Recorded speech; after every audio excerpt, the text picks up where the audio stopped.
아직도 내신이 어려워? 내신은 역시 더국어 논술학원입니다.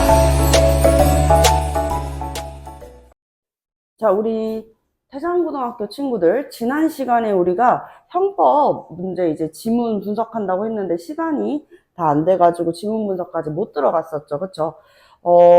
배웠던 내용들 다시 한번 상기하기 위해서 정리 한번 해봅시다. 자, 형법이라는 게 무엇이에요? 형법은 범죄와 형벌을 규정한 법률로 어떠한 행위가 형법상 범죄 행위로 성립되려면 구성 요건의 해당성과 위법성 그리고 책임이라는 세 가지 요건을 순차적으로 모두 충족해야 한다라고 이야기를 했습니다. 그쵸? 그래서 형식적인 의미에 있어서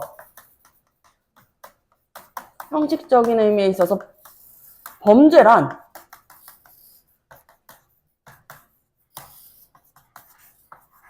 첫 번째, 무엇에 해당해야 된다? 구성 요건 해당성이죠. 그쵸? 그래서 구성 요건에 해당하며 그리고 위법하고 법을 어긴 것, 위법하고 세 번째, 무슨 행위? 책임이 있는 행위를 말한다.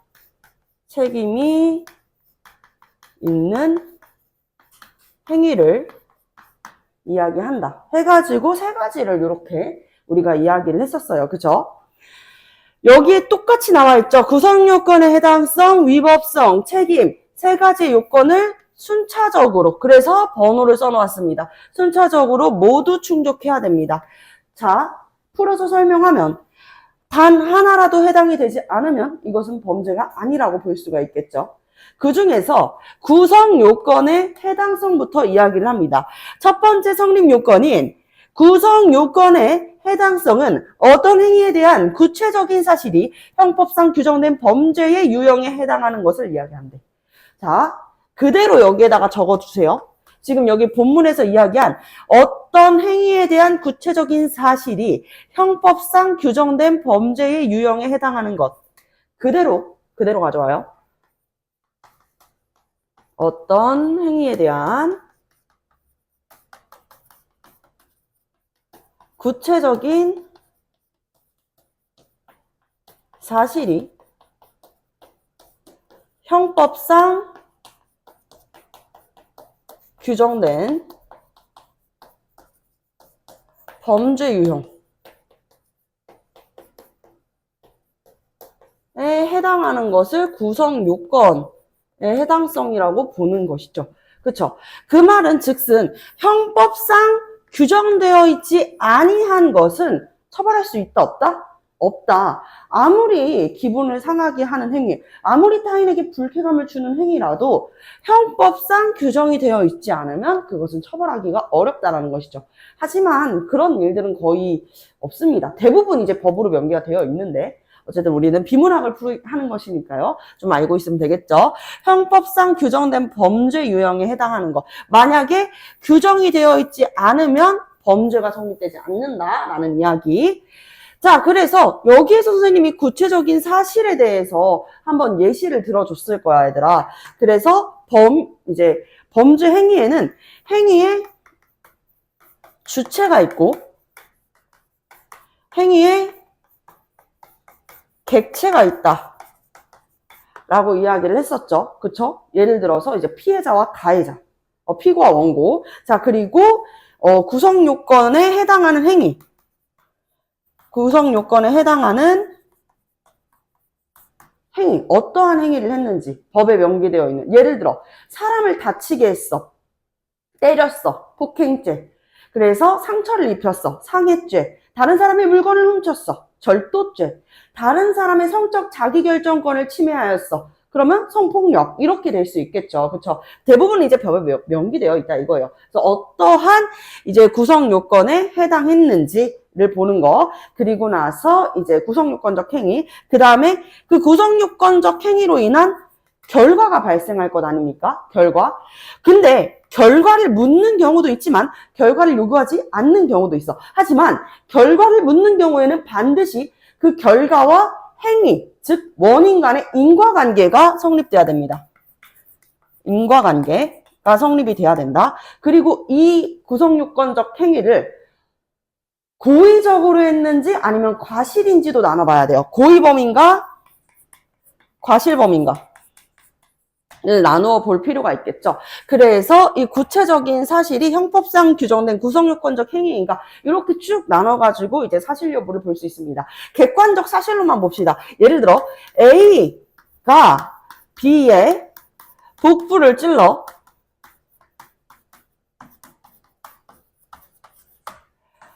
살해하였다. 자, A가 왜 B를 찔렀는지 그러한 것들은 다 보지 않고요. 정말 구체적, 객관적 사실로서만 보겠습니다. A라는 사람이 B라는 사람의 복부를 칼로 찔러서 살해하였다고 합니다. 그러면 행위 주체는 사람이죠. 사람이 누구를? 객체가 되는 것이니까요. 문장에서 객체, 사람을 목적어나 부사어가 지칭하는 대상에서 확인할 수 있죠. 근데 목적어, 자, 사람이 사람을 구성요건적 행위, 살해 행위를 한 것이잖아요. 그죠? 살해를 했기 때문에 이것은 살인죄에 성립될 수 있겠습니다. 결과가 뭐야? 사람이 사망하는 결과를 낳았어. 그치? 자, 살해하였다. B는 어떻게 죽었는가? B는 이제 복부에 치명적인 상처를 입게 돼서 과다출혈로 죽게 됐대. 자, 그러면 과다출혈? 왜 과다출혈이라는 결과가 발생한 거야? 누가? A가 복부를 칼로 찔렀기 때문에. 그렇기 때문에 이제 사람이 사망의 결과가 발생했어. 인과관계는 살해 행위로 인한 사망의 결과가 발생한 것이죠. 그죠? 그렇다면 인과가 분명하게 성립되지. 이 사람이 왜 과다출혈로 사망하게 됐는지 그 원인이 살해 행위로 인해서 라고 볼 수 있잖아요. 그러면 행위와 결과 간의 인과가 성립이 됩니다. 그쵸? 마지막 보세요. 고의인가 과실인가. 지금 이 문장에서는 고의인가 과실인가를 명확하게 알아보긴 어렵겠지만 만약 여기에서 복부를 힘껏 찔러서 살해했대. 그럼 이거는 고의야 과실이야? 고의죠. 그쵸? 죽일 의도를 가지고, 그쵸? 죽일 의사를 가지고 찔렀다라는 게 보이잖아. 그치? 그렇기 때문에 그러면 고의가 되는 거야. 여러분들 고의랑 과실로 나누는 것은요, 법정, 이 형법상에서 다루는 형량의 차이가 있습니다. 그쵸? 만약에 사람을 죽이는 것이 고의였어. 그럴 의사가 있었어. 의도를 가지고 있었단 말이야. 그렇게 되면은 살인죄가 되죠. 하지만 사람을 죽일 의도는 없었습니다. 예를 들어서 과실, 실수였어요. 그러면 과실치사가 되는 거거든. 그래서 고의인가 과실인가를 나눠보는 건 중요한 일이야. 여기까지 바로 구성요건에 대한 설명이었습니다. 다시 볼게요. 이때 구성요건으로 행위와 결과를 요구하는 경우에는, 자, 여기에서 많은 친구들이 틀렸었다는 것이죠. 자, 행위와 결과를 요구하는 경우에는 에서 많이 틀렸어. 왜 중요한 문제였냐면 행위와 결과를 요구하는 경우라고 이야기를 했다는 것, 반대로 행위와 결과를 요구하지 않을 수도 있다라는 걸 여러분들이 생각을 해주셨어야 돼요. 자, 행위와 결과를 요구하는 경우. 그러면 봐봐. 결과를 요구하는 경우에는 결과 간의 인과관계가, 행위와 결과 간의 인과관계가 인정되어야 된다. 이건 결과를 요구하는 경우. 자, 그럼 쉽게 이야기하면은 결과를 요구하지 않는 경우에는 무엇만으로 판단해야 돼요? 행위만으로 판단을 해야 된다는 것입니다. 결과를 요구하는 경우도 있지만 결과를 요구하지 않을 수도 있다라는 것이죠. 자, 그리고 이것도 얘들아 어려운 문장이 아니라 한번 생각을 해봤는데 행위와 결과를 요구하는 경우에 행위와 결과 간의 인과관계가 인정되어야 한대. 자, 어떤 사람이 나를 고소했어. 예를 들어가지고 나 때문에 정신적인 스트레스가 너무 심해서 내가 되게 지속적인 괴롭힘으로 자신을 너무 괴롭게 했대요. 그래가지고 나한테 이제 소장이 날아온 거야. 보니까 유진이라는 사람이 당신이 나를 정말 많이 괴롭혀가지고 나는 당신 때문에 정신과 치료를 3년 동안 받았다. 난 당신 때문에 심각한 우울증을 겪고 있다. 이건 지속적 괴롭힘에 속한다. 라고 하면서 나를 고소한 거야. 어머, 그러면은 이 사람이 우울증이라고 하는 결과가 생긴 거잖아요. 그쵸? 나를 고소한 사람이 나 때문인지는 모르겠지만 어쨌든 우울증으로 3년 넘는 시간 동안 정신과에서 치료를 받았대요. 그런데 그 결과가 나랑 관련 있나를 봐야 된다는 거야. 그치? 내가 진짜 괴롭힌 행위인가? 정말 그가 주장하는 것과 관련이 있는가 그 결과가. 알고 보니까 이 사람과 나는 만난 지 1년밖에 되지 않은 사람이야. 최초로 알게 된 지. 그럼 이 사람이 나로 인해 가지고 3년 동안 이 정신과 진료를 받았다라는 것은 이것은 이제 인과가 성립되기 어렵겠죠. 그렇죠? 그렇기 때문에 결과를 요구하는 경우에는 어떻게 해야 되는 거야? 결과와 행위 간에 인과가 성립돼야 되는 거지. 안 그러면 너무 억울하지 않을까? 결과만 보고 그래 우울증 진단을 받았단 말이야. 괴롭힌 거 맞네. 그러지 않고서야 아니 땡 굴뚝에 연기 나랴 하면서 처벌하는 거는 그럼 법이 뭐야 그런 게 어딨어. 그쵸? 자, 그래서 인과관계가 인정되어야 된다라는 거. 자, 두 번째 성립 요건은 무엇이죠? 바로 위법성이 되겠습니다. 위법성은요, 전체 법 질서에 위배된다는 가치 판단이 되고 있어요. 그래서 여기에서 또 중요한 얘기요. 어떤 행위가 구성 요건에 해당하는 경우, 구성 요건에 해당하는 행위면 일반적으로 통상적으로 되게 그렇다라는 것이죠. 일반적으로 위법성이 함께 징표된다, 추정된다라고 합니다. 징표된다, 추정된다. 자, 그러면 요 내용도 같이 한번 보자. 자, 위법. 위법이라는 것은 쉽게 이야기하면은 무엇에 반대되는 것이에요? 정법, 적법, 적법한 행위, 그리고 합법. 그러니까 법에 일치하는 행위와 반대된 것이잖아. 우리는 적법한 행위를 선택을 해야 돼요. 위법한 행위를 선택하면 안 됩니다. 그런데 위법하고 구성 요건에 해당하면요, 대부분 위법한 행위예요. 당연한 얘기겠죠. 봐봐. 살인죄에 속해. 살인죄에 해당돼. 그러면 나는 법을 위반한 거겠지. 이거는 구성 요건과 위법성은 법에서 불과 연기의 관계라고 이야기를 해요. 왜? 불이 나면 당연히 연기가 피어오르잖아요. 그런 것처럼 뗄 수 없는 관계라고 보고 있는데, 근데 이런 경우도 있다는 거야. 구성 요건에는 해당합니다. 땡땡죄에 성립되기는 하나 이것이 위법하지는 않다.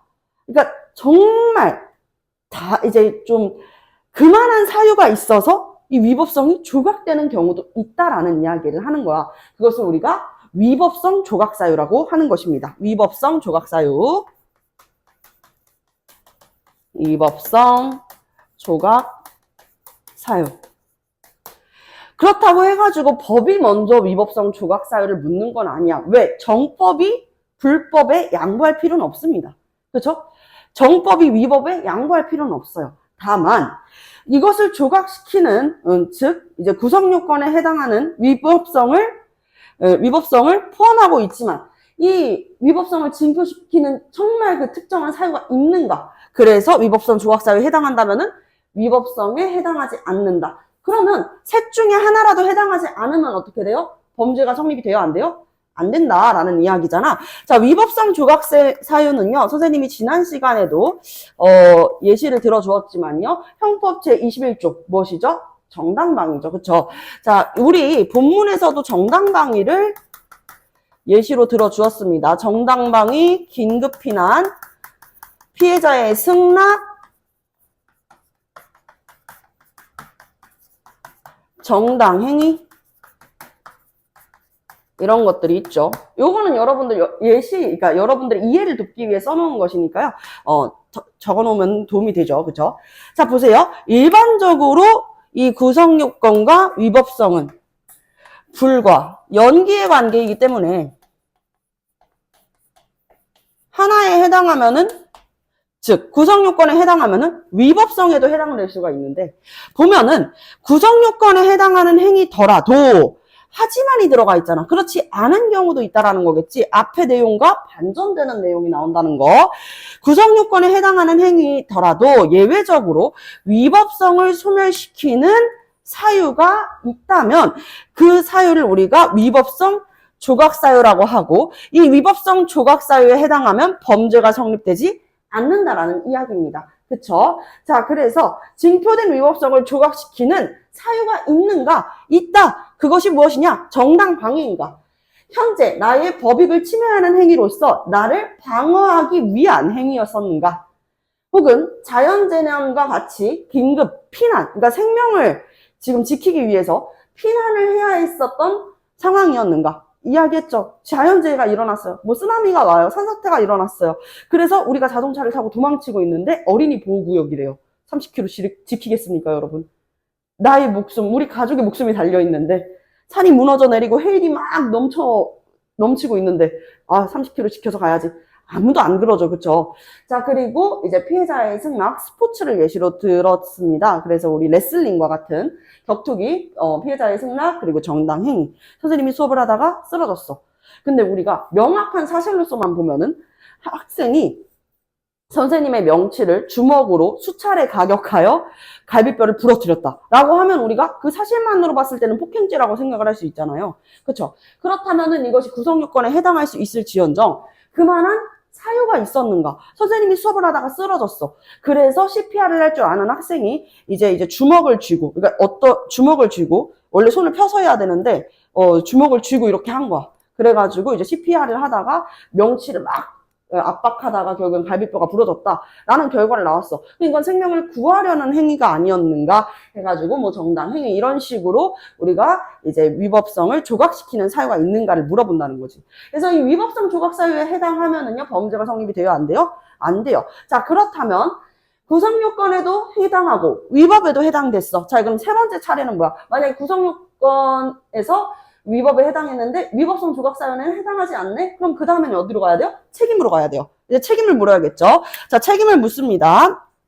예를 들어서 뭐 구성요건에 해당하는 타인에 대한 폭력, 형법행위에 규정된 위법성 조각사유 중 하나인 정당방위에 해당한다면 위법성 조각사유라고 조각되어 범죄라고 볼 수 없다는 것이다. 자, 세 번째, 자, 책임을 묻습니다. 책임 행위는 행위의 주체, 이 행위를 한 사람이 있잖아. 사람이 행위를 한 사람한테 사회적 비난이 가능한가를 물어본다는 거예요. 자, 이 책임은 사회적 비난이 가능한가? 우리 막 뉴스에 나오는 이제 범죄를 저지른 범죄자를 보면은 사회적으로 비난을 하죠. 아니, 어떻게 사람이 말이야? 이런 식으로 이제 사회적인 비난을 하는데 사회적 비난이 불가능한 사람들은요, 이 책임으로부터 다른 이제 처벌을 받게 되는 경우도 있어요. 다른 식의 이제 감호나 구금. 예를 들어서 여러분들 촉법소년이라든지 촉법소년은 형사무능력자입니다. 그쵸? 그리고 지난 시간에 이야기했었던 것처럼 뭐 심신이탈자 같은 경우에는 이제 사회적 비난이 어렵기 때문에, 왜냐하면 위법인지 적법인지를 구별할 수가 없으며, 그리고 이 행위 당시에 위법한지에 대한 인식이 있는가? 없었다면 왜 없었는가? 그런 것들을 따져서 이제 대표적인 경우가 형사무능력자와 촉법소년, 그리고 심신이탈자. 그래서 심신이탈자 같은 경우에는 치료감호가 된다라고 이야기를 했었어요. 이 내용은 이제 본문에 나와 있지는 않지만 여러분들의 이해를 돕기 위해서 함께 기재를 해놓았고요. 자, 그러면은요, 사회적 비난이 가능합니다. 대부분 사회적 비난이 가능하죠. 그런데 사회적 비난을 할 수가 없는 경우도 있어. 그 사람이 하고 싶어서 하지 않은 경우. 그 이야기를 여기에서 다루고 있는데 같이 한번 내려가 볼게요. 자, 세 번째 성립요건인 책임 보세요. 책임. 책임은 행위자에 대해서 사회적 비난이 가능하다. 사회적 비난이 가능하다는 성질을 의미한다. 어떤 행위가 구성요건에 해당하는 위법 1번과 2번을 위법했어. 위법한 행위라고 하면은 위법성 조각 사유는요, 해당하지 않는 거겠죠? 그쵸? 행위자에 대한 사회적 비난이 가능하지 않으면 그것은 범죄라고 볼 수가 없는 거야. 왜? 책임을 물을 수가 없거든. 사회적 비난의 내용이 곧 책임의 내용입니다. 아시겠죠? 그래서 사회적 비난의 내용이 곧 책임이기 때문에 이 책임을 물을 수가 없다면 이것은 범죄가 성립되지 않는다라는 거야. 이때 행위자에 대한 책임을 물을 수 없는 사유인 책임 조각 사유 역시 위법성 조각 사유처럼 책임에도 무엇이 있대요? 책임 조각 사유가 있대요. 책임 조각 사유가 있대요. 책임 조각 사유에 해당한다면 이것은 범죄라고 볼 수 없다라고 이야기를 합니다. 대표적인 책임 조각 사유는 무엇일까요? 바로 강요된 행위. 본인의 의지가 아닌 강요된 행위에서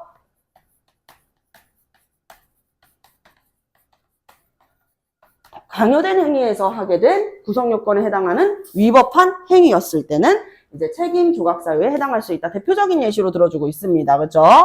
자, 그래서 그 예로 강요된 행위가 있다. 소위 협박과 같은 이라고 볼 수 있겠네요.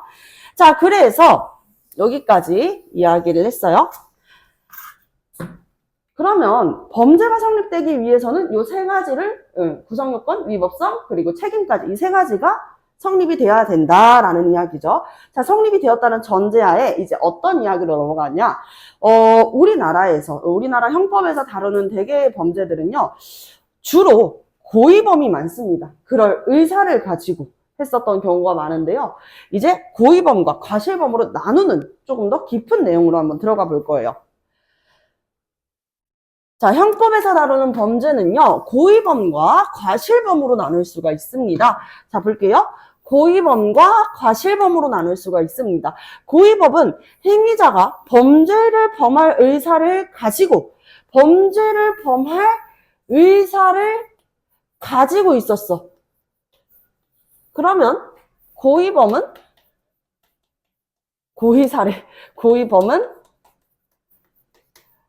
죄를 범할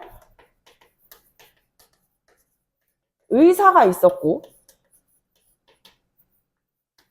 그리고 저지르는 범죄로 범죄의 사실의 발생 가능성에 대한 인식이 있으면 물론, 인식도 있어. 범죄 사실 발생 가능성을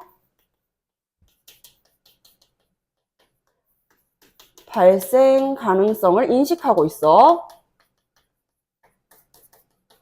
의사도 있고 인식도 있는 거죠. 물론 나아가 범죄 사실이 발생될 위험을 용인하는 마음속 의사까지 가지고 있었다. 용인하는 마음까지. 용인하는 마음. 범죄 사실이 발생할 수 있는 위험을 용인하는 마음까지 가지고 있으면 우리가 이것은 미필적 고의라고 합니다. 자, 행동하는 미필적 고의에 의한 범죄 역시 고의범에 포함되고 있다. 자, 지금 여기에서 고의범 중에서 다루고 있는 것은 미필적 고의야. 그치? 미필적 고의. 자, 써봅시다. 미필적 고의. 미필적 고의라는 말 들어봤죠? 그쵸? 형법에서 다루는 범죄는요, 고의범이 대부분이지만 여기에서도 중요한 이야기를 했죠? 형법에서 다루는 범죄는 고의범이 대부분이다. 고의범이 대부분이다.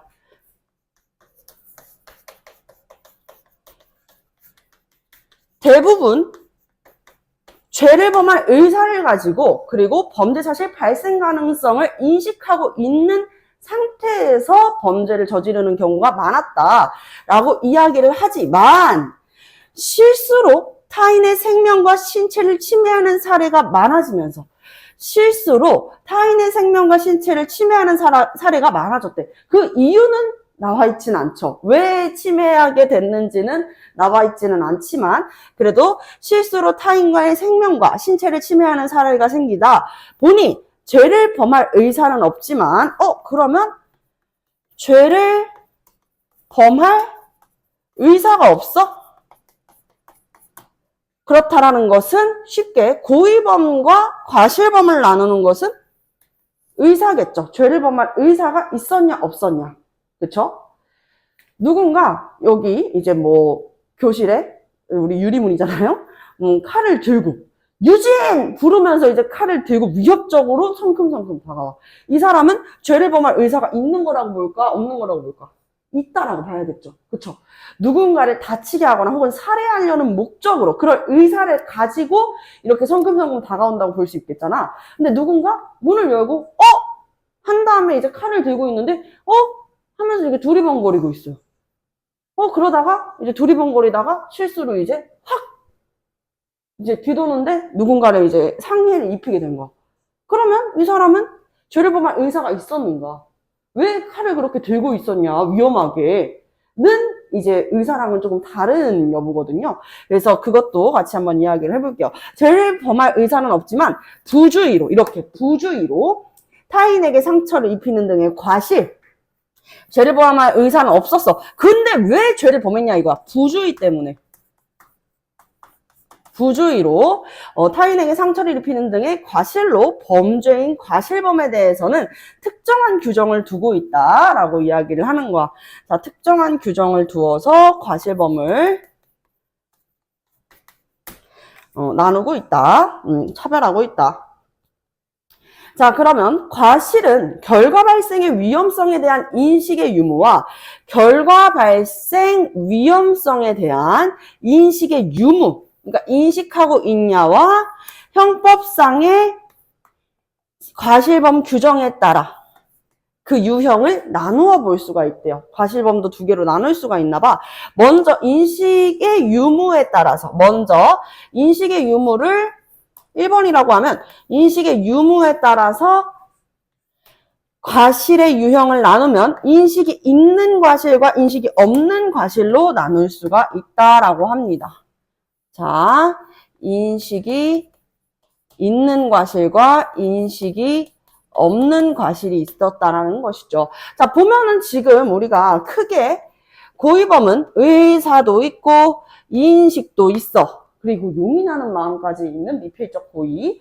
자, 의사도 있고 인식도 있는데 과실범은 의사는 없어요. 그럴 의사는 없었어. 그런데 인식은 있냐 없냐 이걸로 나누어 본다라는 것이죠. 근데 여러분들 요거 할 때 많은 친구들이 이제 태장고가 마지막 반이니까 이야기를 하는데 지금까지 이제 선생님이 이거 형법 수업을 하니까 대부분 친구들이 뭐라고 했냐면 여기 할 때 당연히 인식이 없다 그러죠. 누가 인식 있다 그러겠어요? 뭐 이렇게 이야기를 하더라고. 아니 진짜 이제 뭐 재판을 한다던가 형법상으로 처벌을 받을 때 누가 인식이 있다 그러겠어요? 대부분 인식 없고 저 그게 범죄인지 몰랐어요. 죄송해요. 이렇게 하지 않을까요? 이렇게 이야기를 하는 거예요. 다 이걸 주장할 텐데 인식 없는 과실을 주장할 텐데 이러면 안 되는 거 아니에요? 형법에서 다루는 것에 있어가지고 차이가 있지는 않아요, 여러분. 나누기만 합니다. 근데 아주 날카로운 질문이었어. 이것을 왜 나누냐? 이번 시험 문제 출제되었거든요. 그 부분 다시 한번 볼게요. 자, 인식 없는 과실과 인식 있는 과실로 나눌 수 있다. 자, 예시를 들어가지고 설명을 잘 해주거든요. 한번 볼게요. 자동차 운전을 하면서 통화를 하는 것은 위험하죠. 그쵸? 그러다가 통화를 하다가 정지 신호를 못 봤대요. 정지 신호를 못 보고 이제 교차로를 통과하던 중에 이제 교통사고를 일으킨 경우 운전 중 통화 행위가 사고를 발생시킬 수 있다는 위험한 행동이라고 인식하지 못하는 사람이 있을까요? 어쨌든 인식하지 못하였다면 운전자의 행위는요 인식이 없는 과실에 해당한대요. 몰랐다면 말 그대로 그쵸? 그러나 운전 중 통화 행위가 사고를 발생시킬 수 있는 위험한 행동이라고 인식은 했지만 조금만 좀 주의를 기울여 가지고 운전한다면 교통사고는 발생하지 않을 것이라고 생각하면서 계속 통화를 하는 것은 운전자의 행위가 뭐라고 볼 수 있어? 인식이 있는 과실로 볼 수 있다는 거지. 이렇게 이야기하니까 대부분 이제 화를 냈어요. 다 그럼 인식 없다 그러죠. 이렇게 이야기를 하는 거야. 다 인식 없다 그러죠. 누가 있다 그러겠어요. 여러분 두 과실은 형법상 취급에서는 차이가 있어요? 없어요? 없다라는 것입니다. 자, 두 과실은요. 형법상 취급에 있어서 차이가 없습니다. 그럼 이렇게 나누는 이유가 뭐예요? 그게 중요하다고. 이렇게 나누는 이유는요. 과실범의 성립 여부에 영향을 주지 않을 뿐만 아니라 이건 뿐만 아니라 형법상의 취급도 달라지지 않아. 그러면 이걸 대체 왜 나눴을까? 두 과실을 구분함으로써 인식이 있는 과실과 미필적 고의를 구별하기 위함이라고 합니다. 아, 이렇게 나누는 이유를 이야기해주고 있죠. 바로 이 미필적 고의와 인식이 있는 과실을 비교하기 위해서였대. 이렇게 보면 되잖아요. 비교하기 위해서였대. 미필적 고의와 인식 있는 과실 비교하기 위해서다. 아시겠죠? 이렇게 볼 수가 있겠습니다. 자, 다음으로 과실은 형법상 과실범 규정에 따라 가지고 통상의 과실, 업무상의 과실, 중과실로 나눌 수가 있는데 라고 이야기를 해요. 이 부분도 되게 재밌게 설명되어 있거든요. 왜냐면 우리가 지금까지 이렇게 줄 나열되어 있으면 제일 첫 번째부터 설명을 해줬잖아요. 근데 지금 통상의 과실 먼저 이야기를 했거든. 근데 통상의 과실 먼저 이야기하지 않습니다. 뭐부터 이야기를 해요? 바로 업무상의 과실에 대해서 이야기를 해요. 그 말은 즉슨 이것은 순서가 중요한 건 아니다 라는 것이겠죠. 순서가 중요한 건 아니다. 자, 그러면 보겠습니다. 통상의 과실이 있고 업무상의 과실이 있고 중과실이 있습니다. 그쵸? 그 중에서 이들은 각각 법정형의 차이가 있다라는 거. 그 죄를 더 무겁게 물을 수 있다라는 거. 그쵸? 차이가 있다라는 거는 차이가 있어. 업무상 과실은 업무가 계속적, 반복적인 수행을 요건으로 하기 때문에 결과 발생에 대한 예견 가능성이 높다라고 볼 수가 있다고 합니다. 자, 정리를 해서 업무상의 과실은 말 그대로 업무를 하면서 하게 되는 과실이잖아요. 그쵸? 니은 업무상의 과실. 업무는 거의 매일 하는 일이잖아. 매일이 아니더라도 자주 하는 일이잖아요. 자주 하는 일이기 때문에 더 이 위험성이나 이런 것들을 인식하고 있을 확률이 높아. 우리가 이것을 법에서 뭐라고 이야기하는데 예견 가능성이라고 본대요. 아시겠죠? 예견 가능성. 결과 발생을 예측할 수가 있었을 것이다. 그래서 이것은 예견 가능성이 높네요. 그쵸? 그래서 무엇보다 무겁게 처벌한대요. 일반인에게 통상적으로 요구되는 정말 이제 주의만 기울이면 됐을 법한 일, 바로 통상의 과실보다 무겁게 처벌한다는 이야기가 나와 있습니다. 통상의 과실에 대한 설명을 업무상의 과실에 대한 처벌을 이야기하면서 얘기해주고 있어요.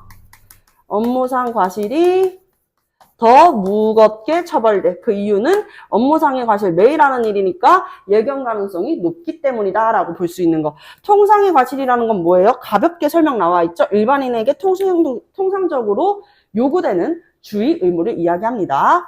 일반인에게 통상적으로 요구되는 주의 의무. 그렇기 때문에 이 통상의 과실 기억이 되겠습니다. 자, 이번에는 디귿에 대한 설명도 나오죠. 디귿은 무엇입니까? 중과실이죠. 한번 볼게요.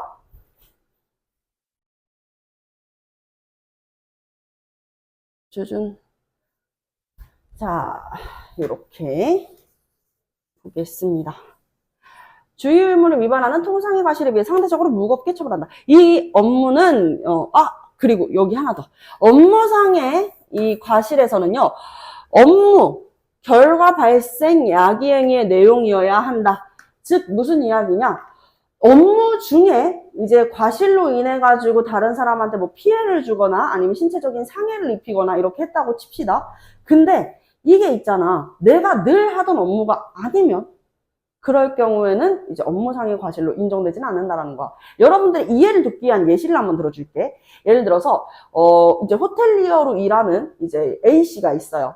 호텔리어 이제 레저베이션 여기 인포 데스크에서 일하는 인포 직원이 있어. A씨가 있는데 이 직원은 손님들의 예약을 받아주고 그리고 이제 전화를 받고 예약 받고 그리고 손님 이제 들어갈 수 있게 체크인하는 업무, 체크인과 체크아웃의 업무를 맡고 있는데 갑자기 손님이 버럭 화를 내면서 아니 지금 주차요원 아무도 없어요?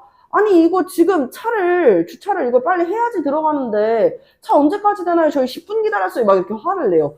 그러다 보니까 이제 리셉션 직원, 그러니까 인포메이션 직원이었었던 이 직원이 당황하다가 아 잠시만요 하면서 주차요원을 찾는데 없는 거야. 아 제가 금방 해드릴게요 해가지고 본인이 이제 주차를 하다가 지하주차장으로 내려가는데 이 사람은 한 번도 지하주차장을 차를 끌고 내려가 본 적이 없던 사람이었던 거지.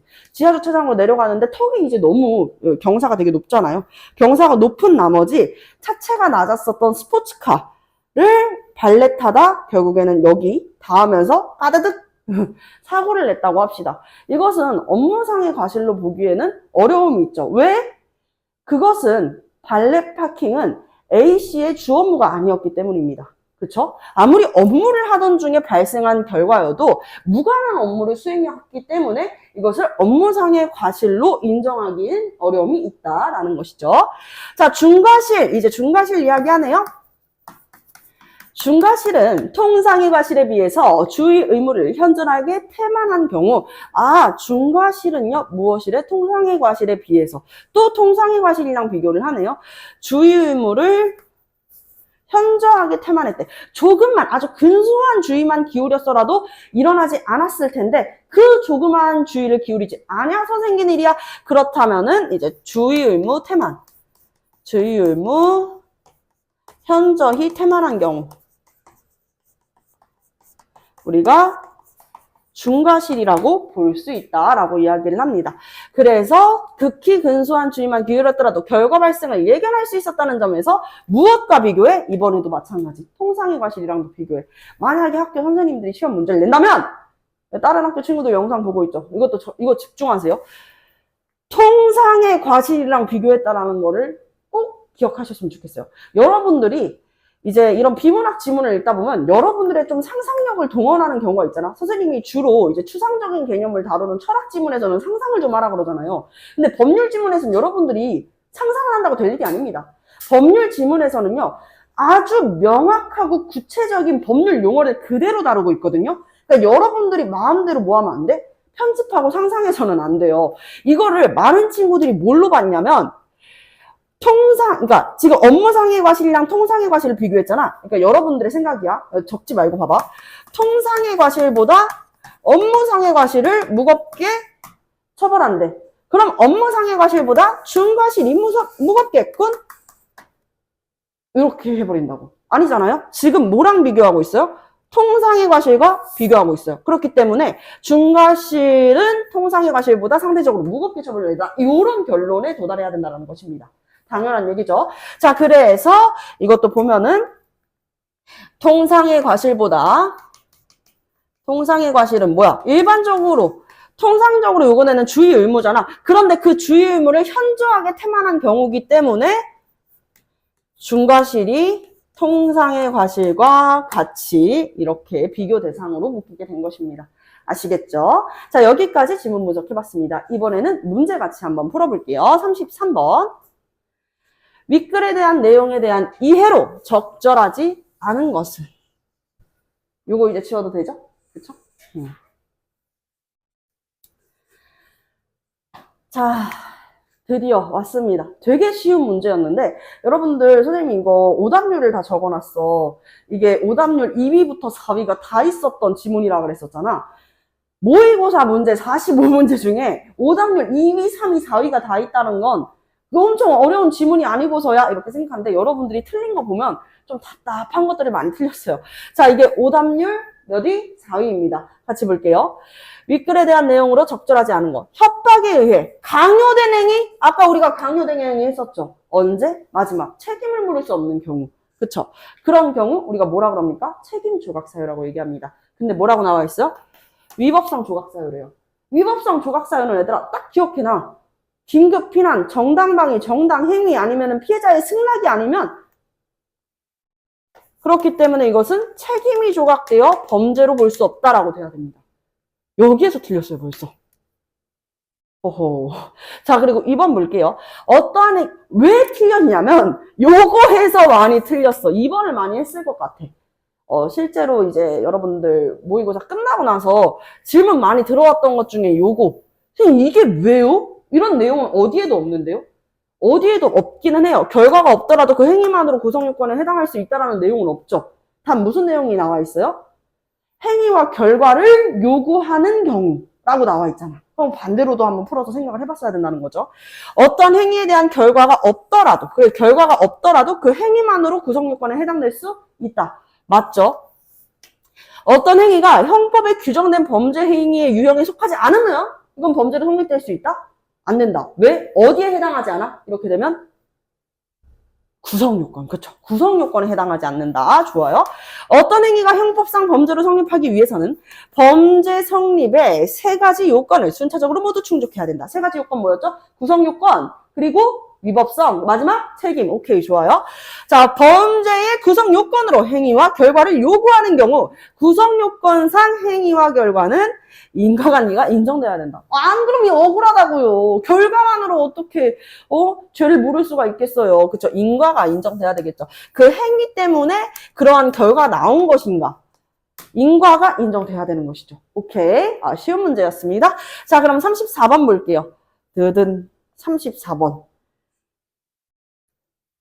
요 문제 하니까 딱 이제 우리 남고 학생들이 탄식을 딱 하더라고. 저 이거 틀렸어요. 근데 아마 그 친구들만 틀린 게 아닐 거예요. 드디어 왔습니다. 오답률 2위. 대부분 친구들이 틀렸어요. 혹시 맞은 친구들 있나요? 손? 네.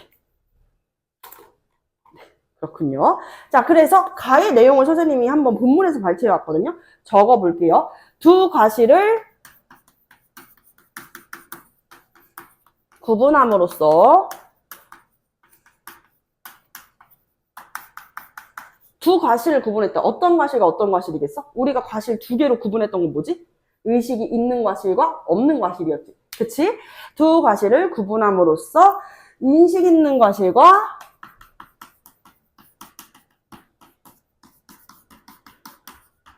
인식 있는 과실과 그리고 미필적 고의를 구분할 수 있다. 미필적 고의를 구분할 수 있다.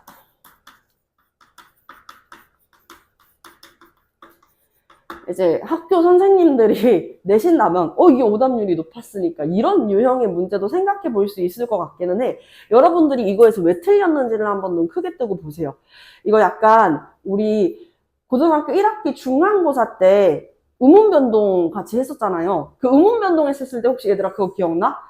된소리 대기 중에서 뭐 아닌 거 해가지고 우리가 배웠었던 된소리 대기는 한자어에서 앞에 이제 첫 글자가 리을일 때, 그 다음에 들어가는 게 시읒, 디귿, 지읒일 때 이제 된소리로 발음된다 해서 뭐 갈등, 발동, 발전 이런 식으로 배웠잖아요. 근데 이제 여기에서 하나 더 예시 들었죠. 2017년부터 표준어 개편안에 따라가지고 불법도 된소리로 발음된다 해가지고 이거 학교 선생님들이 알려준 경우 많을 거라고. 근데 불법에서의 법은 비읍이 없단 말이야. 그래서 이제 틀린 경우, 뭐 이런 경우도 있다 그랬죠. 보기에 있는데 된소리로 발음되는 건 맞아. 하지만 주어진 제시가 아니어가지고 이렇게 안 된 경우. 얘도 비슷한 케이스예요. 이것도 비슷한 케이스야. 요거를 봤어야 돼. 내용을 봐야 돼. 그냥 선지만 보고는 풀 수 없는 문제지. 자, 그래서 가의 이유, 두 과실을 구분한 이유, 그리고 인식 있는 과실, 미필적 고의를 구분한 이유, 요거를 봐줘야 된다는 거. 응? 인식 있는 과실과 미필적 고의를 구분했었던 그 이유를 추론을 해봐야 된다는 거 보겠습니다. 1번. 고의는 과실보다 부주의로 인해서 죄를 범할 가능성이 상대적으로 낮기 때문이다. 이거는 말이 안 되죠. 부주의가 들어가면 뭐예요? 과실범인데 고의가 부주의야? 아니지. 고의는 그럴 의사가 있었기 때문에 아닙니다. 그쵸? 자, 그렇기 때문에 1번 시원하게 아니고 2번 볼게요. 2번이 좀 중요했어요. 2번, 과실은 행위의 위험성에 대한 인식 유무에 따라 서로 다른 유형으로 나눈다. 행위의 위험성에 대한 인식 유무. 그쵸? 인식을 했는가, 했지 않은가에 따라가지고 인식 있는 과실과 인식 없는 과실로 나눠보고 있잖아요? 인식 있는 유무에 따라서 서로 다른 유형으로 나뉘는 거 맞는데? 그럼 정답 2번이다. 맞는데, 뭐가 아니야? 두 과실을 구분함으로써 인식 있는 과실과 미필적 고의를 구분한 이유로 봤을 땐 아닌 것이잖아요. 그쵸? 그렇기 때문에 이게 가와는 관련이 없어. 여기까지 생각이 좀 닿을 필요가 있습니다. 아시겠죠? 인식 있는 과실과 미필적 고의를 구분하는 것과는 이 위험성의 인식 유무를 이제 나누어서 서로 다른 유형으로 나뉘기 때문이다. 이걸 이제 인과로 봤을 때는 틀렸다라고 볼 수 있겠죠. 자, 결과 발생의 위험성에 대한 인식 유무가 고의와 과실로 나누는 중요한 기준이기 때문이다. 이것도 이제 틀린 친구들 조금 봐봐요. 결과 발생의 위험성에 대한 인식 유무. 결과 발생에 대한 위험성에 대한 인식 유무가 고의와 과실을 나누는 기준입니까? 인식이 그렇습니까? 아니죠. 무엇이에요? 의사였잖아요. 그쵸? 의사. 고의와 과실을 나누는 중요한 기준이 인식이 아닙니다. 4번, 고의와 과실은 범죄 사실의 발생 가능성에 대한 인식 유무와. 자, 고의와 과실은 범죄 사실 발생 가능성에 대한 인식 유무와 그것을 용인하는 의사 유무 모두의 차이가 있다. 인식 유무와 그걸 용인하는 의사 유무의 모두 차이가 있다. 일단은 의사에는 차이가 있어요. 왜? 고의범은 그럴 의사가 있었고 무엇은? 과실범은 그럴 의사가 없었어. 하지만 인식 유무는 지금 이제 비교하고 있는 인식 있는 과실과 미필적 고의를 봐봐. 둘 다 무엇은 있어요? 인식은 있어요. 그쵸? 그렇기 때문에 모두 차이가 있다? 이것도 틀린 것은이 되는 것이죠. 자, 그리고 5번 볼게요. 행위자가 자기 행위로 인하여 발생할 위험을 용인하는 의사, 유무에 따라서 그 행위가 고의와 과실로 구별되기 때문이다. 자, 자신의 행위로 인해서 발생할 수 있는 위험을 용인하는 의사의 유무에 따라서 고의와 과실로 나뉜다. 그럼 이게 아니기 때문에 뭐야? 위험을 용인하는 의사가 있죠, 고의범. 근데 무엇은 없어요? 과실범은 죄를 범할 의사는 없었어. 다만 부주의로. 그렇기 때문에 정답은 5번이 되겠습니다. 자, 쉽게 정리할게요. 쉽게 정리해서 의사의 유무에 따라 가지고 우리가 미필적 고의와 의사 없었어. 과실로 나누어서 지금 보아서 이야기하고 있었잖아요. 인식이 있는 과실 이렇게 구분하기 위함이었다. 해가지고 이렇게 나누기 위함이다. 구별되기 때문이다. 구별되기 때문이다. 이렇게 봤어야 됐다. 정답은 5번이었다. 자, 35번 볼게요. 35번은 아까 우리가 마지막 문단에서 나눴었던 기억 무엇이었죠? 기억? 그렇죠. 통상의 과실. 니은은 무엇이었습니까? 업무상의 과실. 디귿은 무엇이었죠? 중과실이었습니다. 요렇게 기억, 니은, 디귿 있는 것들은 대부분 길진 않을 거예요. 그러니까 좀 될 수 있으면은 적어 놓으세요. 통상의 과실, 업무상의 과실, 중과실. 이렇게 적어 놓으면 되겠죠? 그죠? 자, 적절하지 않은 것 같이 한번 가보겠습니다. 통상의 과실과 업무상의 과실은 업무로 인한 결과 가능성을 얼마만큼 예견했는가에 따라서 법정형이 달라진다. 틀렸습니다. 자, 업무상의 과실이 무엇보다 통상의 과실보다 예견 가능성이 높은 것은 사실입니다. 그쵸? 하지만 이 두 가지의 공통점으로 무엇을 묶었어? 업무로 인한 결과 발생 가능성을 묶어놨잖아. 통상의 과실이 업무에서 일어나는 일이 아니죠. 그렇죠? 그렇기 때문에 적절하지 않은 거 바로 1번 되고요. 자, 그리고 통상의 과실과 중과실은 주의 의무에 대한 태만의 정도 차이를 기준으로 나뉜다. 맞죠? 주의 의무. 일반적인 사람한테 통상적으로 요구되는 주의 의무. 그리고 그것보다 더 조금만 주의를 기울였어도 근소한 주의만 기울였어도 일어나지 않았을 텐데 그런데 일어났다? 중과실 더 무겁게 처벌한다 그랬죠? 그래서 태만의 정도 차이를 기준으로 나눈 것 맞습니다. 자, 그리고 니은 업무상의 과실은요. 계속적이고 반복적인 수행으로 결과에 대한 예견 가능성이 누구보다 통상의 과실보다 상대적으로 높다. 그렇기 때문에 이 두 가지를 비교했던 거고 4번 디귿은 중과실은 조금만 주의를 기울여도 결과 발생을 피할 수 있었다는 점에서 무엇으로? 그렇지. 통상의 과실에 비해서 더 무겁게 처벌한다. 맞는 내용입니다. 그쵸? 자, 그럼 이 세 가지는요. 형법상 과실행위를 세분화한 것으로 법정의 차이가 있어요? 없어요? 있죠. 있어요. 있어서 나눠 놓은 것이죠.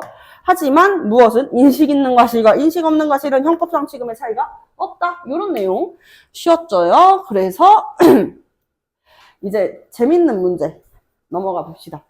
이 예시가 없으면 섭섭하죠. 그쵸? 우리가 되게 열심히 이렇게 문제 지문 분석까지 했는데 이런 문제가 없다면 섭섭합니다. 법률 문제에서 많이 나오는 이제 약간 실례를 들어서 예시를 드는 듯한 그런 문제. 오답률 3위의 문제였습니다. 아니나 다를까? 3점짜리 문제죠. 보기 한번 보겠습니다.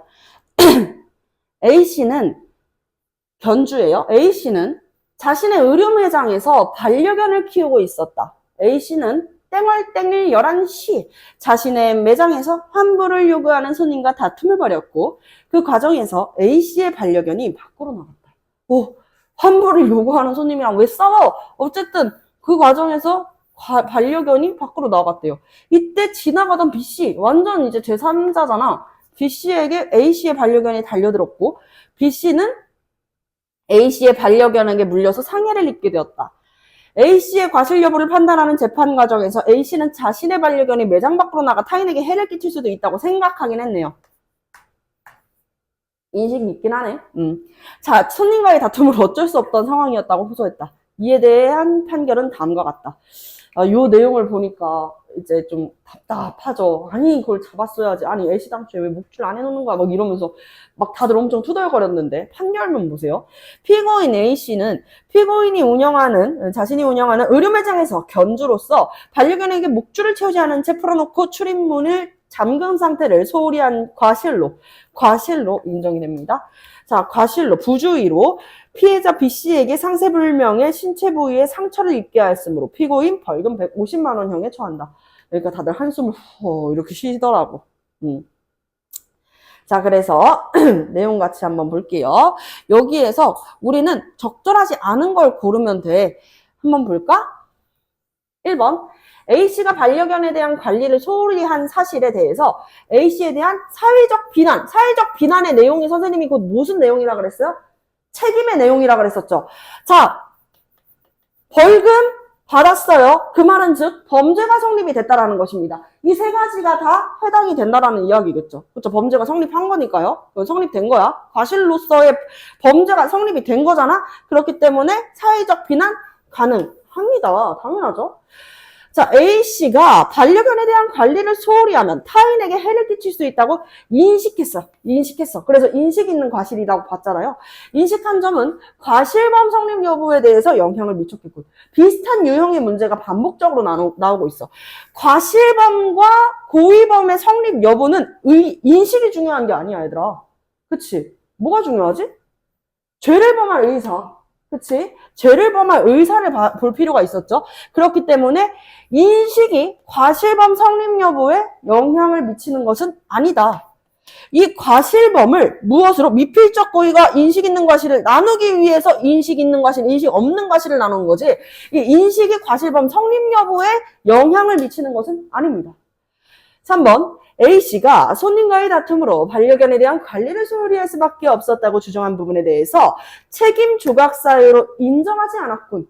책임 조각 사유. 강요된 행위가 아니잖아요. 그렇기 때문에 인정하지 않았겠군. 맞죠? A씨가 반려견에 대한 관리를 소홀히 하였고 그로 인해서 B씨가 상해를 입게 된 점을 형법상 규정된 범죄 유형에 해당한다고 판단된 것이군. 같은 문제였어요. 1번, 4번을 헷갈렸을 수는 없는 거지. 같은 내용이야. 그치?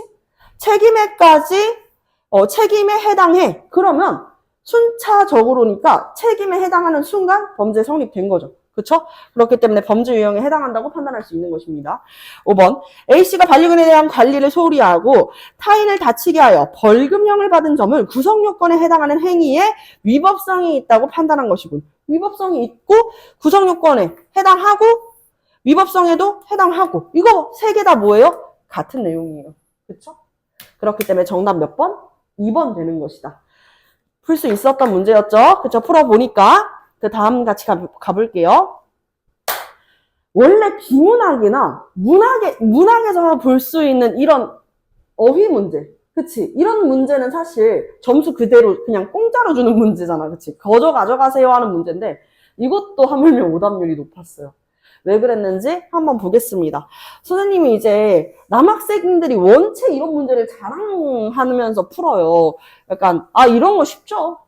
무조건이죠. 이런 거 틀리면 바보죠. 이런 식으로 약간 좀 거만하게 문제를 풀거든? 그래서 내가 이 친구들 좀 긁히라고 이런 식으로 표현을 했어요. 뭐라고 이야기를 했냐면 1등급 맞는 애들이랑 이제 진짜 턱걸이로 2등급 올라가는 친구들 있잖아. 그거 말고 1, 2등급 맞는 친구들이랑 3, 4등급 맞는 친구들의 가장 큰 차이가 이런 문제 풀 때 나타난다라고 이야기를 했어.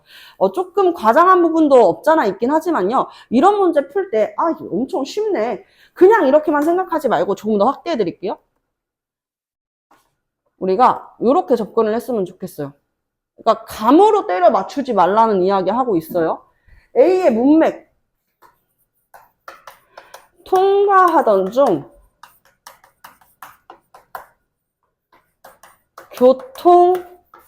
교통사고를 일으킴 이라고 쓰면 1, 2등급 하는 친구들은 문장 자체를 그대로 가져오거든? 근데 3, 4등급 친구들은 꼭 이것만 가져와요. 일으킴만. 그럼 안 돼, 얘들아. 문장에서 하나하나의 어휘가 어떻게 쓰이는지 알려면 문장 전체를 가지고 와야지. 그쵸? 자, 그렇다면 일으킨을 우리가 한번 다른 말로 바꾸어서 써볼까? 여기까지는 대부분 문제 풀 때 많이 하는 거잖아요.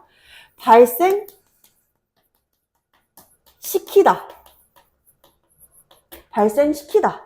이거는 여러분들 문법 문제로도 같이 엮여서 충분히 나올 수 있습니다. 이번 단원에서 문법 요소 들어간 친구들, 상황에 따른 이제 우리 태장고등학교 친구들 같은 경우에는 박영민 출판사잖아요. 박한수 출판사 7-3의 상황에 따른 문법 요소의 활용이라든지 아니면은 국어의 문법 요소 활용 이런 것들 이제 배우는 친구들은 요게 이제 변형으로 시험 문제로 함께 이제 출제가 될 수 있는 부분까지 좀 감안해 두고 보겠습니다. 통과하던 중 교통사고를 발생시킨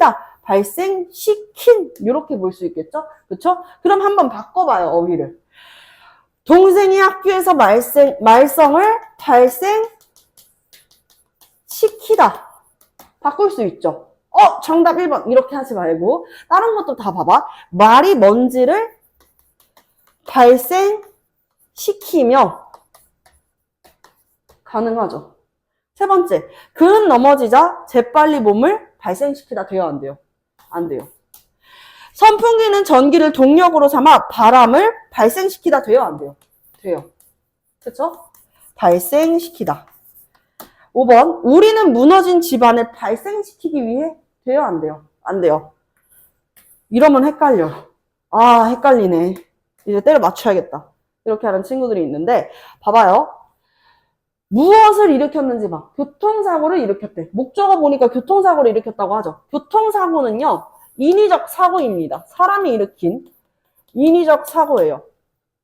그쵸? 그럼 우린 이제 뭘 봐주면 돼? 앞으로의 문장에서 목적어만 봐주면 돼. 동력으로 삼아. 무엇을? 목적어. 바람을. 바람은 뭐야? 인위적인 거야? 자연적인 것이죠. 먼지. 자연적인 것이죠. 말썽. 인위적인 것이죠. 정답 1번. 이렇게 풀어볼 수 있는 문제였습니다. 딱 1시간 걸렸네요. 고생하셨고요. 자, 우리 이번에는 변형 문제 같이 한번 풀어보도록 할게요.